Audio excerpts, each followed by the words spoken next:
भैया हम भोजपुरी लोकगीत गायक बबलू राजभर आप सबके प्रणाम करत हैं। आप सबके बीच में हमार गीत भारतीय समाज पार्टी के लिए जा रहल बा। आप सब लोग ये गीत के ढेर सारा प्यार आशीर्वाद दें, ये कामना बा हमार।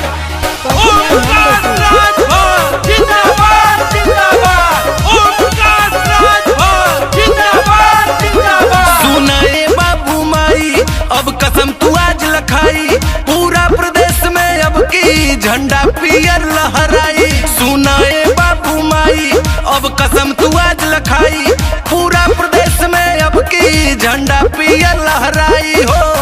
सीएम की कुर्सी पर दिलेर चाहिए, ओम प्रकाश राजभर जैसा शेर चाहिए। यूपी की धरती पर दिलेर चाहिए, ओम प्रकाश राजभर जैसा शेर चाहिए।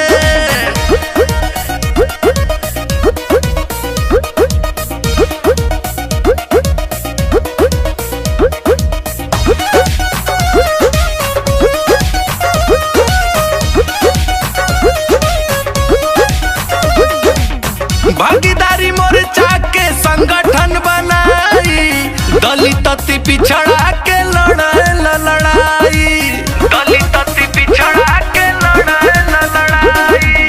भागीदारी मोर्चा के संगठन बनाई, दलित अति पिछड़ा के लड़ाई। सुनाए बहनी सुनाए भैया बतिया मत भूलैया, 2022 में सीएम ओपी जी के बनैया हो। एक बेर नहीं बेर बेर चाहिए, ओम प्रकाश राजभर जैसा शेर चाहिए। यूपी की धरती पर दिलेर चाहिए, ओम प्रकाश राजभर जैसा शेर चाहिए।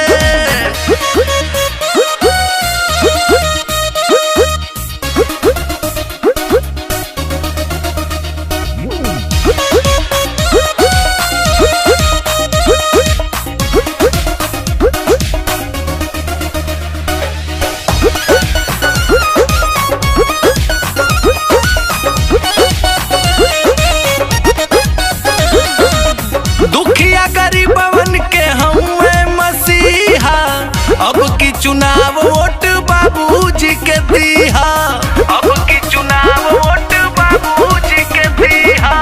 दुखिया गरीबवन के हमें मसीहा, अब की चुनाव वोट बाबूजी के दीहा। पुलिस प्रशासन डीएम सीएम केहू से न डराले, न्याय दियावे खातिर भैया सब ही से भिड़ जाला। साझ नहीं हमको सबेर चाहिए, ओम प्रकाश राजभर जैसा शेर चाहिए। यूपी की धरती पर दिलेर चाहिए, ओम प्रकाश राजभर जैसा शेर चाहिए। Arsia number 2